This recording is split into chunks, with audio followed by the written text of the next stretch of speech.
Hi, folks. Hi, everyone. So, we were asked to do a workshop on and present some resilient stories.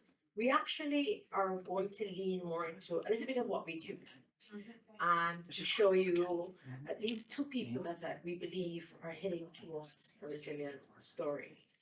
This all ties into our partnership with you, Alberta, for the research that we're doing with queer newcomers to Canada, particularly queer newcomers who are Black. Right. All right, so today I want you to imagine your journey as a queer newcomer to Canada. You've arrived at Pearson International Airport. That's where I'm from, Toronto. Um, with your suitcase and your big dreams, your big hopes. Uh, um, you've escaped violence, persecution for being who you are, for loving who you are. But now you're faced with this difficult task of making a life, which is what you've come to Canada for. You're also faced with the difficult task of making a living in a country where everything is unfamiliar, everything is different, which is these some of the questions that you would face are where do you find a job when everybody's asking you for Canadian work experience? Where do you get the capital, the startup capital for your business when lending institutions are asking for credit history and references of which you don't have? You're also asking the questions, where will you live? Where will you find food? Where will you find community? These are all the things that face our newcomers on day one of arriving in Canada. Today, I want to share with you some real stories, as Lisa said, of individuals, but also the collective experiences of all our newcomers that we serve in the Newcomer Settlement Department at the 519, where we explore these questions and speak about economic exclusion, housing precarity, survival economies, solidarity networks, and entrepreneurial, emancipatory entrepreneurship. Next slide. Sorry, we don't have control. It's all yours. I have it. Oh, you have it. Ooh, I did not know that. So who are we? The 519 is a City of Toronto agency that is dedicated to queer and trans communities in our catchment. Our catchment has been expanded, and we pay no attention to those borders because it's a safe space for queer and trans people who often travel from very far distances to come to our walls, and often those walls are the only spaces that they feel safe, and they're out. We do have a model of service based on leadership, and we deliver direct services in addition to doing a great deal of advocacy for our communities in different ways. So as a director, for instance, I sit on a number of different boards, and as a manager, Jervis does a lot of external committees, like we both are members of From Borders to Belonging, etc., etc. We're always on the advocacy. It's what we do. I wanted to, go next one. We kept this quote in because we thought it was so poignant. We wanted to share this with you in 1 second of silence. It's true.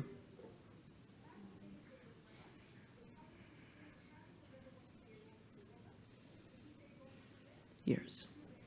Yeah, it's for us. We want to tell you that being a newcomer, being a refugee, being a queer and trans refugee isn't automatically joyful or easy when you come to Canada. Yes, you're given the avenue to seek protection. However, you're faced with many challenges. Some of these challenges, there are many of them that we can speak of, but we decided to share only two of them right now. The first of which is our economic exclusion, and we coded it as no Canadian experience. In Ontario, the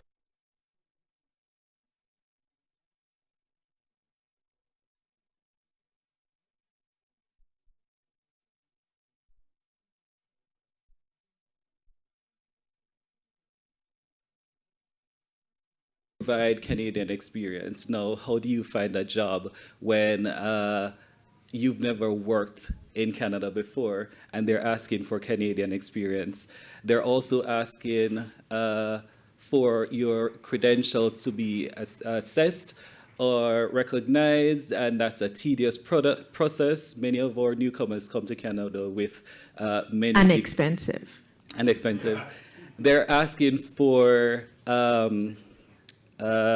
many of them come with skilled experiences and degrees. We recently had a workshop where one person was talking about their degree in, they had a master's degree in nursing, but was thrusted into working as a PSW because that is what the social workers and their peers were telling them they should do. That's what everybody is doing. So go into social work, go into, not social work, go into PSW because that's your pathway into whatever career you want to do, which is not necessarily true. We also have discrimination and bias, which everyone faces as a newcomer. There is racism, homophobia, transphobia, and of recent, we are seeing a rise in xenophobia as well. But then there are persons who we have met who are desirous of starting businesses. They, in their home countries, were business owners and want to be able to do that here, but are not able to start their business because of capital, because of the experiences that they're asking for, the different requirements to start in a business. One of which is the credit score or credit history, which takes around 3 to 5 years to build as a newcomer. So we find many of our newcomers have faced many barriers. So go back to the first slide. Imagine yourself again. You've just arrived. You are probably navigating this on your own or with a small family or a partner. But let's think of the you. If you are hungry and you are not living in a place that feels stable, it is very difficult for you to build a career, get a job, get up, go to work. We provide comprehensive services for the whole person because we understand that until we address housing, food insecurity, if we don't understand how people move through the city, are able to move through a city where the transit is $3.75, that it is impossible for us to find a way for you to have sustained employment or to become a business owner. Mm-hmm. We don't like using inanimate objects to describe people, but we have a theory that I want to tell you about. It's called the spoon, knife, and fork theory. The knives are people who have a particular skill and then can go straight into a job, because that job is on the list of jobs that we need in Canada. The forks are people who need several prongs of support and who might be in a survival job. It might be that PSW who needs us to help them get to that nursing place, or somebody who has a small business who needs us to help them write a business plan to finance their business. And the spoons. We have a lot of spoons. Since last year till now, we have intaked, drum roll, over 10,000. And I would say 90% of them are spoons. Spoons are people sitting in the soup of need. So we have to get over these struggles. Shelter being the most important one. We have thousands of people still living in shelters across the GTA that we're providing service to. Next week when we go back, no, next week is the CCR. The week after, we're mailing thousands of coats across the GTA. Oh, 5 minutes. Unable to find employment or adequate support, many of our LGBTQ plus refugees resort to survival economies and informal work to survive. This may include under-the-table jobs like cash labor jobs in restaurants, cleaning, constructions. They're doing gig work or sex work. That's real work. Yeah. Research has highlighted that newcomers are essentially the ones that are most marginalized by race, gender identity, and the lack of status are overrepresented in precarious employment. These quote-unquote bad jobs that they have often come with exploitative conditions, below minimum or piece wage, no job security or benefits, sometimes dangerous working conditions. For instance, in the COVID-19 pandemic, many of our queer newcomers ended up in gig economies, and some of them were doing ride shares, food delivery, or doing frontline job work. However, they did not have the guarantee of physical, emotional, or financial security. Yeah. So I want to tell you quick, because we have the 5-minute sign.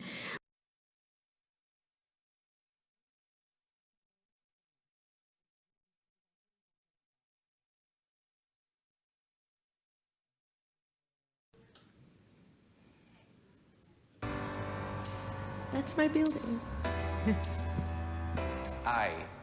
You see, I am a strong black man standing firm, holding on to the promises of that which makes me human. I am one, but I stand as many. Many that have gone before me and many that will continue to come after me. How does the 519 Breakthrough Program help LGBTQ plus refugee claimants feel like they belong? The Breakthrough Program is a part of the broader New to Canada program here at the 519, and it's unique in the sense that it is just focused on having a good time. And then there's also that aspect of, you know, it's run by LGBTQ plus refugee claimants, it's run by our clients for our clients. So the small group of people who I have as volunteers who help me plan and host all these programs, they get to build a lot of skills that they can use for their professional life and starting their careers here in Canada by being part of the planning committee and the volunteer team. Resilience is the capacity to recover quickly from difficulties and toughness. This is Fleur. How does your experience in your home country test your resilience and shape your journey? Well, that for me was a very traumatized period, primarily because I was a high school and a primary school teacher, and what happened was the teachers reported me to the principal saying that I was very flamboyant. The principal brought me in the office, we had a very long discussion, and she indicated to me that she doesn't want me to change, but she wants me to lessen on who I am as a person. To which I indicated to her that I can't stop being who I am because what I'm doing, it's not conflicting with anything that I know. I am simply an enthusiastic teacher. That discussion did not end well, to a point where the principal did not renew my contract and I was left jobless. And she was like, well, you're not going to be back at the school, find a... Sorry, we had to cut the video because we have 2 minutes left, but I wanted to introduce to Fleur because Fleur was the winner of our Newcomers Got Talent and made the TV and is now making a career of their drag performance, which I think is just an amazing story. Very quickly, we're just going to run through 2 more slides because we have like a minute left. The chosen family, many of you understand what that means, and a lot of the support that our queer and trans folk get when they first come to Canada relies upon that family to help them increase the possibilities of starting new businesses. When I have more time or after when we're talking, we're going to talk about what it means to have the 5-finger help in a new business. Yeah, and Fleur talked about the Newcomer Got Talent. That is where we actually got to employ much of our newcomers to our programs for different things, or DJ, or drag performances, or musicians are all employed. Even our decorator, the person who decorated, were persons who came from that program. I just want to quickly introduce you to 2 people. This lovely human, Jervis Smith, used to do my hair. I cut my dreadlocks off, now I have my curly hair. Has transcended from an at-home business into a brick-and-mortar space, but still hasn't left her job. She still feels pretty insecure. The next person I want is Mel, who is the opposite. Mel does catering, is pretty amazing, but is still doing it from home because of multiple things, including her age, and of course building credit in Canada. She hasn't been here that long. She has barriers to getting grants and loans to make her business move to that next step. These two people, when at the end of this project, when we're done with you, Alberta, and the research comes out, you will meet Mel and Xavi again as people that we are focused on to tell the story of queer entrepreneurship in our world. And the last theme is really just tying in the themes of the this gathering into the work that we are doing at the 519. Thank you so much.